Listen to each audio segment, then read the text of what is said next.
Salut, c'est Rose. Vous écoutez Poule Sentimentale, le podcast qui parle de nous, les animaux.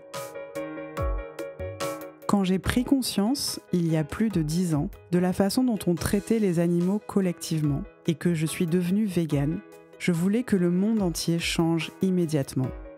Je ne comprenais pas que mon entourage proche ne réalise pas l'ampleur de l'atrocité.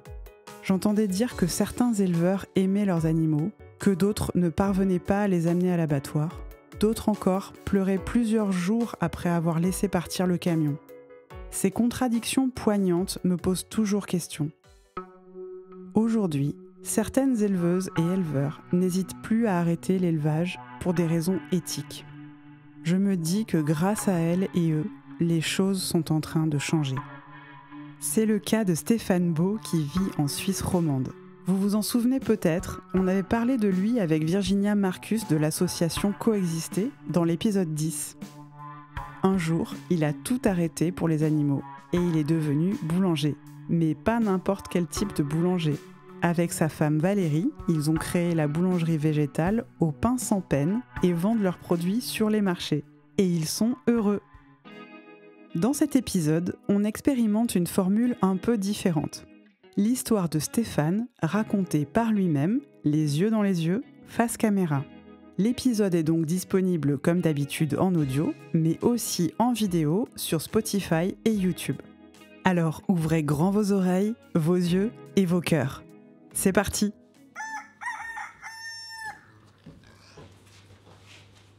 Bonjour, moi je m'appelle Stéphane, j'ai 50 ans et quelques mois et j'ai pour principe de dire que j'ai pas de Rolex, mais par contre j'ai une belle vie, quoi. Bon, ma vache, c'était quelque chose, hein. Réglisse, c'était la première vache que j'ai eue, c'était la mère, parce qu'on a eu la mère, la fille, la grand-mère, enfin la fille, la petite fille, et c'est vrai qu'on a toujours tendance à plus valoriser le premier. Donc vraiment, cette vache, quand je l'ai achetée, j'ai dit, jamais elle finira à la boucherie. Effectivement, elle n'a jamais fini à la boucherie. Alors, on avait des vaches, on avait des veaux, on avait des chèvres, des cabris, des lapins, des poules, des poulets. Et qu'est-ce qui pouvait nous manquer? Des cochons. Donc, on a commencé à prendre des cochons. Ces cochons nous ont donné des bons jambons. Et puis, vous savez comment c'est, la théorie, c'est toujours la même. C'est « Ah, si tu choisis tes animaux, tu verras, tu auras de la bonne viande, c'est fantastique. » Alors oui, c'est vrai. Parce que mes cochons, autant que mes vaches et tous les animaux qu'on avait là-dedans, le but du jeu, c'était qu'ils soient heureux. Donc, c'était de la bonne nourriture. À ma vache, chaque année, la plus vieille, on lui mettait un petit gâteau, elle avait son anniversaire, enfin bref. On essayait de les sanctionner du mieux qu'on pouvait et puis de faire en sorte, effectivement, qu'elle nous le rende bien. Mais ces cochons, c'est encore différent, parce que les cochons, il ne faut pas oublier qu'ils ont des regards qui sont très similaires à l'homme. Déjà au niveau de l'œil, au niveau de la couleur et toutes ces choses-là. Mais ils ont cette sensibilité et cette manière de te regarder. En gros, ils comprennent. Et je trouve que tu avais cette affinité beaucoup plus puissante avec un cochon qui avait cet œil un petit peu comme les humains, qu'avec une vache. J'habite un petit village juste dans un virage. Donc ces cochons étaient en liberté, dans l'herbe, ils grattaient, ils faisaient des trous, ils se couchaient. Et le samedi et le dimanche, quand les citadins montaient de la plaine pour aller aux montagnes trouver de l'air libre et tout, ils tombaient sur ces cochons. Et c'était, je vous mens pas, c'était l'embouteillage. Les gens s'arrêtaient parce qu'ils étaient émerveillés de voir des cochons en pleine nature, en train de brouter dans les prés. Ils faisaient les fous toute la journée et ça créait vraiment de l'empathie par rapport à ça. On était fiers, on se disait, voilà, ce qu'on va manger, c'est vraiment tip-top, ces cochons, ils sont extraordinaires, tip-top. Bon, ça a bien été. Ça a été comme ça pendant pratiquement 15 ans. Après 15 ans, ça commençait un tout petit peu à réfléchir. Ma passion, qui était l'élevage, j'avais des contraintes. Ça commençait de plus en plus à me contrarier, cet aspect d'élever, de cajoler, et après les tirer et de les manger. Donc les premiers temps, j'essayais d'esquiver, donc j'arrivais, je mettais une bétaillère, je préparais pour les cochons, je mettais des pommes, je laissais la bétaillère quelques temps, comme ça ils s'habituaient, parce qu'ils sont très malins, ils n'aiment pas les changements, les odeurs, toutes ces choses-là, ils sont très très sensibles. Une vache, à la différence, tu prends à l'école, tu l'accroches, elles ont l'habitude de monter dans la bétaillère, je les prenais, je les montais dans ma bétaillère, ça se passait pas trop mal.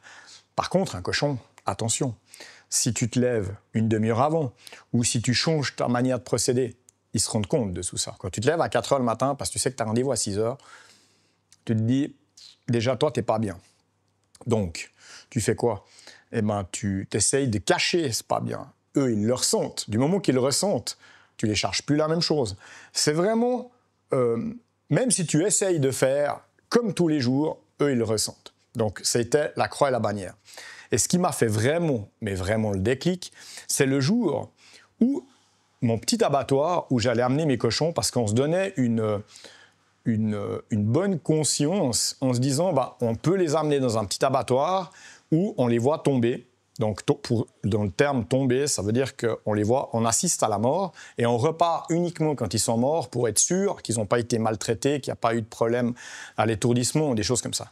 Donc ça, c'était notre point d'honneur, si on voulait. On les trahissait, mais en même temps, on voulait être là pour aller jusqu'à la fin.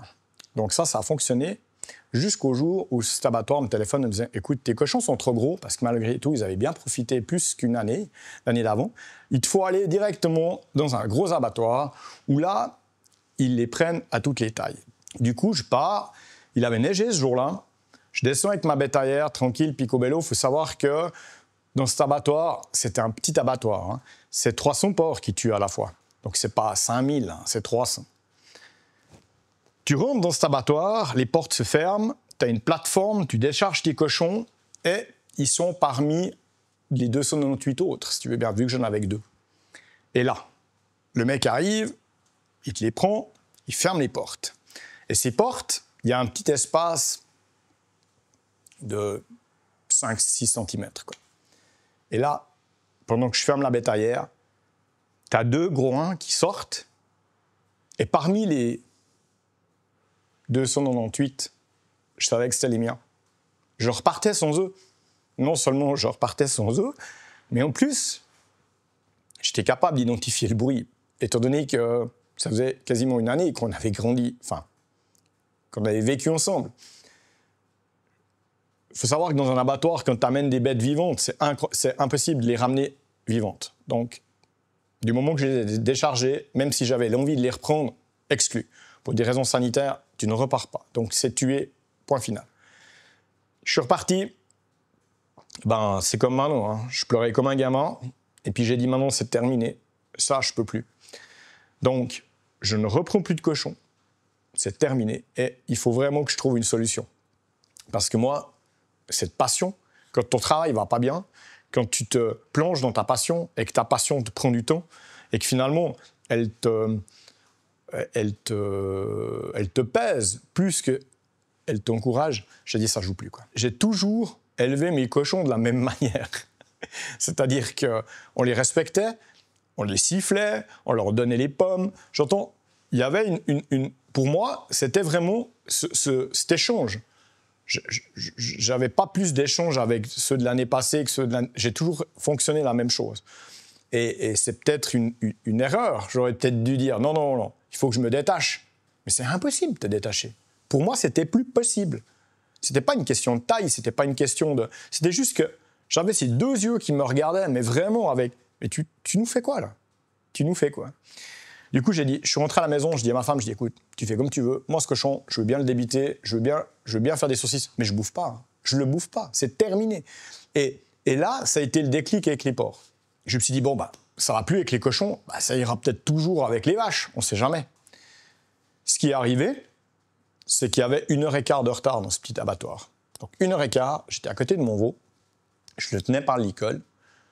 Lui, il était vraiment pas tranquille, hein, même que je le caressais, c'était impossible. Je sentais bien qu'il était hyper stress. Au moment où je l'ai détaché, pour pouvoir l'amener comme j'ai toujours fait, on leur mettait la cloche, on les laissait avec la cloche pour éviter qu'ils soient perdus, si on veut bien. Dans le sens que, de nouveau, si tu enlèves la cloche, ça peut leur donner un indice. Alors on se disait, ben, allez, on laisse la cloche, on verra bien. Quand je l'ai détaché, il s'est cabré. J'ai cru que je le perdais. J'ai cru qu'il partait dans la nature. Et j'ai dû toutes mes forces le tirer contre en bas. Et là, le boucher, il a très bien vu, bah, il fallait réagir tout de suite. Donc on l'a tiré devant l'abattoir, pour le ramener dedans. Et là, j'ai dit, OK, ça c'est le deuxième indice. Maintenant, moi, je peux plus. Vraiment, là, plus clair que ça, c'était pas possible. Et surtout que lui était stressé, c'est une chose, mais que moi, j'étais pas bien non plus. Et puis que ça me convenait pas, et puis que c'était juste plus possible. Parce que même en essayant de faire du mieux que je pouvais, oui, j'ai pu maîtriser en le tirant contre en bas, mais c'était en tout cas pas comme ça que j'avais envie de l'abattre. Nous, on les détachait, on les prenait au licol, on les amenait, on leur grattait sur la tête, ils venaient par derrière, ils le tiraient, ils tombaient. Là, ça a été action-réaction pour éviter qu'ils se retrouvent en ville puis qu'ils se fassent tirer par la police. On en était vraiment à ce stade-là. Et ça, pour moi, c'était vraiment le phénomène déclencheur. En disant, OK, maintenant, moi, l'abattage, c'est terminé. Comment je vais faire? Parce que c'est ça, comment je vais faire? Pendant ce laps de temps, ma vache réglisse de 17 ans, elle est tombée malade. Elle est tombée malade pendant la période de l'hiver. Et on a fait énormément d'analyses, on a tout regardé. Elle maigrissait. Et puis, du coup, j'ai discuté avec le véto. Il me dit, écoute, ta vache, il ne faut pas la laisser toute seule à l'écurie. On arrive sur les beaux jours, peut-être qu'elle va se requinquer. Et puis, le temps voulu, parce qu'on savait qu'elle était condamnée, le temps voulu, on va l'euthanasier au pré. Elle sera heureuse au milieu des pâtures. Et puis, tu sais, les gens, ils vont très bien comprendre. Puis j'ai dit, mais bien sûr, c'est ça que je veux. J'ai pas envie de la laisser toute seule à l'écurie, puis lui donner à manger pour la requinquer. Puis après, une fois qu'elle est requinquée, je la tue. Donc on lui mettait un manteau quand il pleuvait. On a passé pratiquement le milieu de l'année. Et au mois de juin, le 1er juin, je reçois un coup de fil et puis on me dit, écoute, ta vache est en train de mourir au pré, il te faut y aller, quoi. Alors j'ai vite téléphoné au vétérinaire. Le vétérinaire me dit, écoute, je vois tout à fait ta démarche, ça pose aucun problème. Simplement que je suis de Piquet, c'était un dimanche. Je suis de Piquet, je dois aller soigner 2 bêtes. Quand j'ai fini ces 2 bêtes, je viens, on l'euthanasie, il n'y a aucun problème. Ce qu'il faut savoir, c'est qu'elle avait basculé sur un autre pré. Elle s'était déséquilibrée, elle était tombée sur un autre pré. Elle était dans un pré avec d'autres vaches que je connaissais, qui n'étaient pas les miennes, des vaches allaitantes, donc des vaches, entre guillemets, potentiellement agressives, avec leur veau et tout. Et du coup, j'ai dit, il y a quand même aussi une menace pour nous et pour elle. Non, il ne s'est rien passé de tout ça. Ce qui s'est passé, c'est que quand les autres vaches, elles ont vu que la mienne était en difficulté, elles sont venues. On s'est retrouvés avec 8-9 vaches, des limousines, donc c'est encore plus costaud que les vaches d'airain. Le taureau qui faisait 1 tonne, qui me soufflait dans l'oreille, là, que je connaissais juste en allant me promener, hein. Et ils m'ont accompagné, ils ont accompagné ma vache jusqu'à la fin, et une fois qu'elle est morte, ils sont repartis. Un peu comme les éléphants, si on veut bien. Et ça, c'était quelque chose pour moi de... Je me dis, mais c'est pas possible. On a eu cet échange entre elle et moi. On a communiqué, on s'est regardé, on a vraiment pu discuter. Elle m'a dit, bah, écoute, moi, je vois que t'es pas bien. Il te faut lâcher et puis tu fais ce qui te plaît. Ou alors, continue à te mentir et puis tu reprends une vache et tu repars pour 17 ans. Puis j'ai dit, OK. Alors, je l'ai laissé partir. On s'est dit au revoir. Et le lendemain, j'ai dit à ma femme, écoute Val, il faut qu'on trouve une solution. Moi, j'arrête tout. J'arrête parce que je suis plus bien. Faire les choses à l'envers du bon sens, pour moi, ça va plus. Il nous restait sa fille et sa petite fille. Sa petite fille était promis vendue.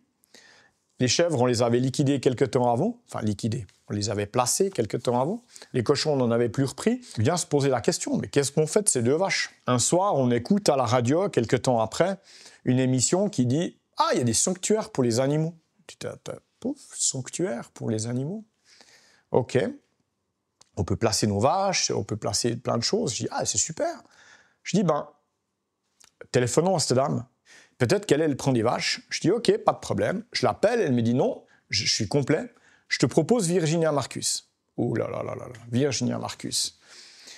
Antispéciste, tout à l'envers du bon sens, à mon avis, qui était complètement contre tout le système, entre guillemets, qu'on exploitait, hein, qui était à l'envers de nos idées. Et ça, c'est tel qu'on le décrit dans les journaux, tel que les médias l'expliquent. Et pour moi, c'était quelqu'un...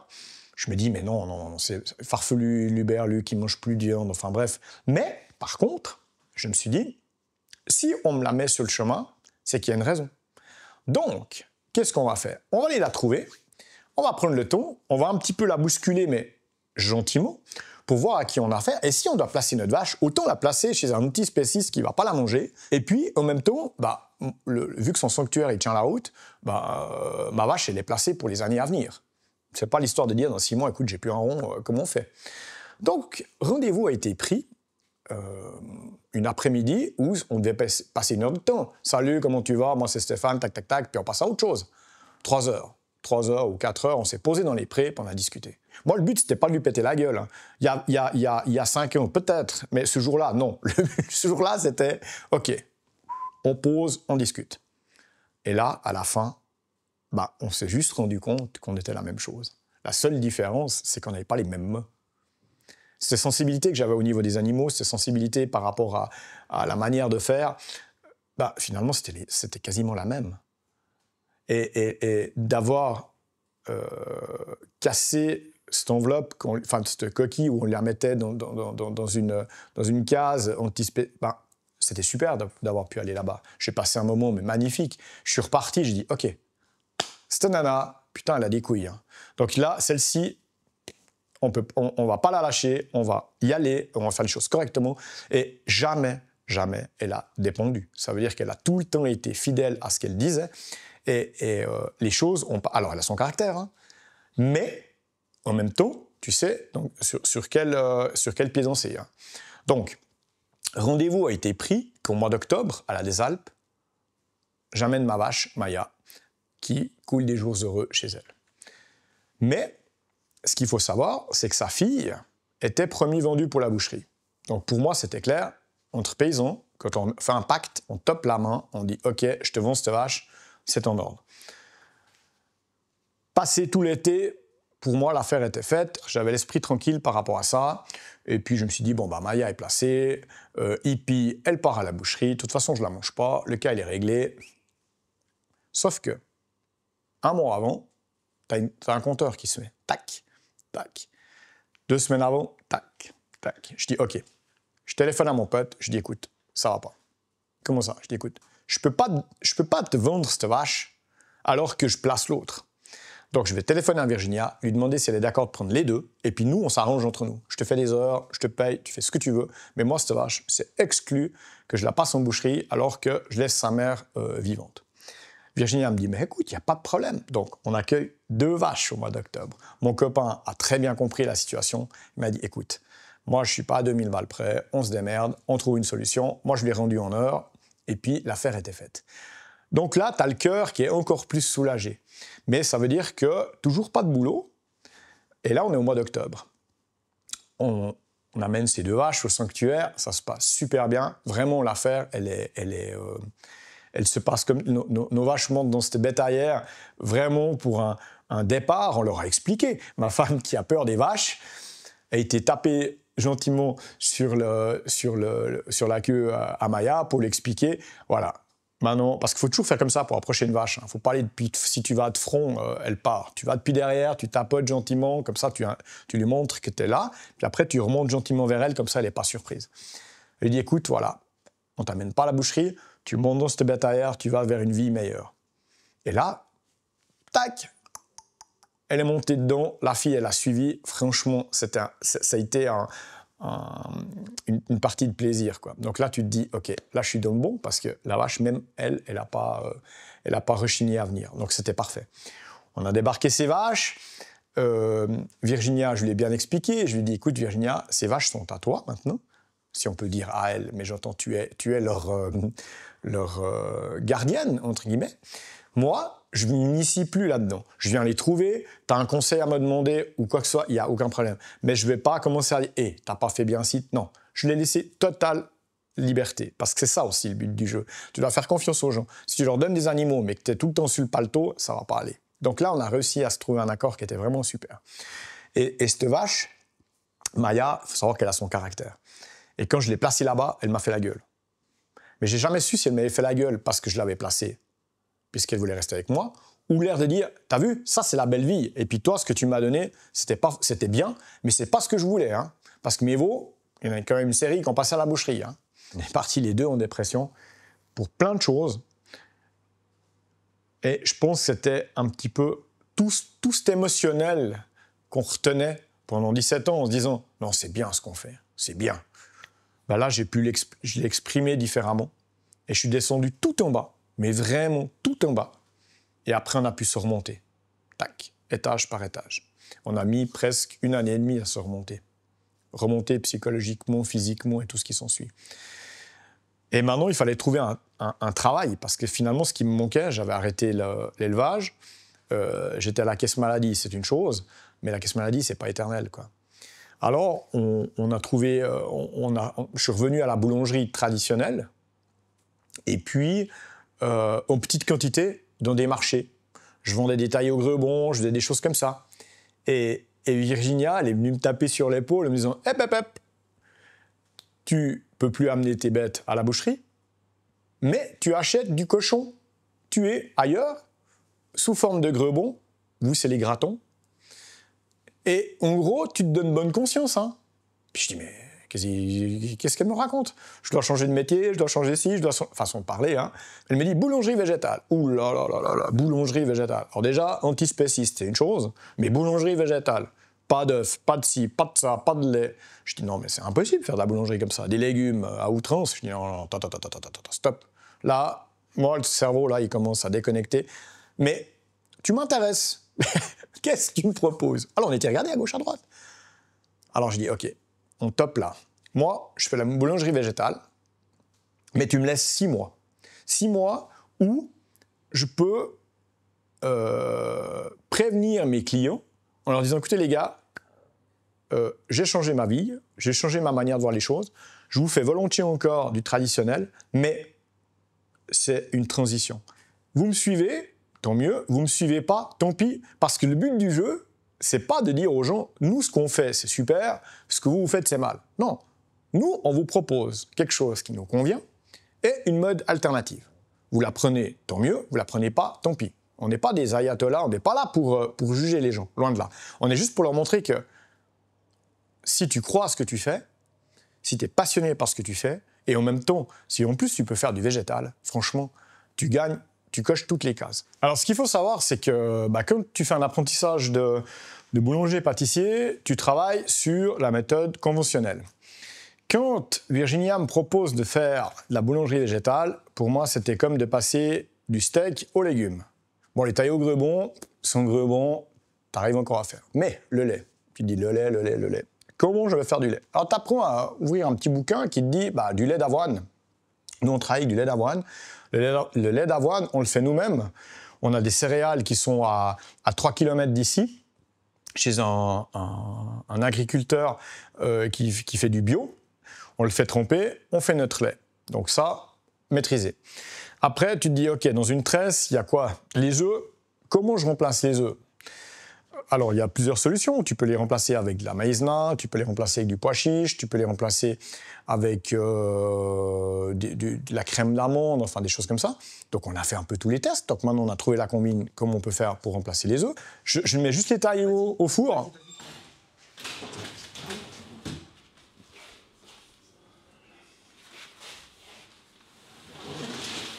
Alors, chez nous, sachez que, c'est pas pour se vanter, mais on fait quasiment tout de A à Z. Et la margarine, par contre, on la prend chez un fournisseur qui, lui, ça fait 30 ans qu'il fait du vegan. C'est de la margarine sans huile de palme, qui est forcément plus chère, hein, parce qu'il ne faut pas rêver. Hein. Donc maintenant, il nous reste encore le principe de la dorure, pour faire en sorte que tes produits brillent. Alors bien sûr, il y a toujours ce produit vegan où les gars, ils te proposent, même dans les boulangeries, un sac où tu rajoutes de l'eau puis tu sors un muffin. Alors lui, il passe tout droit, hein, ça ne vaut pas la peine. Par contre, il nous propose des dorures végétales, avec des produits végétaux et corrects, sans huile de palme, sans ci, sans ça, et tu sors un produit totalement brillant, naturel, et franchement, ça vaut la peine. Donc maintenant, actuellement, les marchés, on fait plus en végétal que ce qu'on faisait en traditionnel. Parce que, bien sûr, on ne fait plus de taille au grebon, on fait des tailles végétaux avec du tofu fumé, Mais au lieu de faire 3 produits comme on faisait avec du traditionnel, là on en fait une dizaine. On fait des boules de Berlin, on fait des croissants de Silt, des pains au raisin, des choses comme ça. Ce qui fait que le chiffre, finalement, il est dilué et on arrive au même résultat que ce qu'on faisait avant. Donc on a eu une petite période où, effectivement, certains nous ont quittés, d'autres sont revenus en disant « Ah mais c'est super, on peut enfin manger des taillés végétaux » parce que nous, on se forçait à manger ces taillés. Maintenant, on s'est dit « Ok, pari gagné, il faut qu'on ouvre quelque chose. » Et je ne vous mens pas, au mois de juillet, on a décidé d'ouvrir quelque chose. Au mois de septembre, on trouvait le local actuel qui est là, où on filme maintenant. Et au mois d'octobre, on ouvrait. On n'avait pas de business plan, pas de clientèle. On avait juste la motivation et l'envie de faire. On a un petit peu développé notre entreprise. On ne gagne pas notre vie. Dans le sens qu'on n'a pas le porte-monnaie comme ça plein. Par contre, on a une qualité de vie totalement différente. On est libre. On est libre. Et on fait ce qui nous plaît. C'est clair que des fois, c'est un peu ric-rac, mais ça fait partie du système. Mais on est libre. Et franchement, je regrette vraiment pas d'avoir changé ce parcours et d'avoir pu profiter du soutien de Virginia. Pour moi, la boucle, elle est bouclée. J'ai pu placer mes vaches, j'ai pu faire une reconversion, je le répète toujours, grâce à Virginia aussi, par rapport à sa manière de voir les choses, qui m'ont permis de faire quelque chose que j'aime, même si à la base, jamais j'aurais pensé faire un truc pareil. Donc ça nous apporte tous les jours des nouvelles valeurs, parce que ces valeurs-là, maintenant, je les défends autant que je défendais, entre guillemets, l'agriculture, des choses comme ça. Donc maintenant, pour moi, c'est acquis. Et j'ai eu la chance d'avoir cette Virginia. Pourquoi aussi? Ça, c'est important. C'est qu'elle a su me dire où c'est que, hop, là, tu t'égares, là, tu reviens, tac, tac. Parce que d'avoir quelqu'un qui est dans le milieu, puis qui t'explique les choses, clairement, sans te mettre la pression, mais juste en t'expliquant le pourquoi du comment, je suis content. Parce que les erreurs, j'en ai fait, comme tout le monde, mais j'en ai fait beaucoup moins. Parce que j'ai vraiment été hyper bien coaché. Et ça, c'est vraiment important. Et c'est ce que je dirais aux gens, c'est que si vous voulez faire ce qui vous plaît, si vous voulez partir dans le domaine du végétal, si vous êtes agriculteur, vous finalement travaillez, c'est super. Travailler 200 heures par semaine, c'est super. Mais si tu gagnes rien à la fin, puis que c'est tout le temps une pression, c'est tout le temps des problèmes, c'est tout le temps d'être dans cette négativité, parce qu'on devient négatif, il n'y a pas de miracle. Est-ce que c'est pas mieux de changer de vie? Alors moi, oui, j'ai eu la chance de le faire à 50 ans. Et depuis que j'ai fait ça, je vous promets, les portes, elles s'ouvrent. Mais elles s'ouvrent. C'est une aspiration. Je peux me lever le matin, j'ai la banane, je fais un métier qui me plaît. Par contre, aussi, ça c'est important, je ne regrette pas ce que j'ai fait avant. Parce que ce que j'ai fait avant m'a permis de pouvoir arriver là où je suis maintenant. Je ne critique pas le monde de la paysannerie, je ne critique pas ces choses-là. Chacun fait comme il veut, entre guillemets. Mais c'est dommage, parce qu'à quelque part, il y a tellement d'alternatives. Donc si vous voulez, les gars, il y a Virginia, il y a plein de personnes qui peuvent vous donner un coup de main. Encore dernièrement, je sais qu'elle est venue en France pour aller faire un sauvetage qui était plein d'émotions. Ça a fonctionné du début jusqu'à la fin, comme des noix sur un bâton. Donc, fantastique. Donc, ça existe. Mais ce déclic-là, il n'y a que vous qui pouvez l'avoir. Il n'y a que vous. Nous, on peut vous donner des leviers, mais il n'y a que vous. Donc, merci à la vie.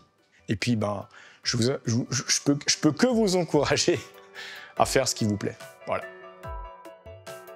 Stéphane a tout quitté pour être en accord avec lui-même. Son histoire, c'est celle d'un combat intérieur, d'une prise de conscience et surtout d'un immense respect pour les autres animaux. Il nous rappelle qu'il n'est jamais trop tard pour ouvrir les yeux, ni trop tard pour choisir une autre voie. Merci à lui pour son partage sincère et inspirant. Si cet épisode vous a touché, n'hésitez pas à le partager et à en parler autour de vous. Mettez des étoiles dans Apple Podcasts ou Spotify, ou des pouces sur YouTube, et surtout, laissez-moi vos avis et commentaires. À très vite!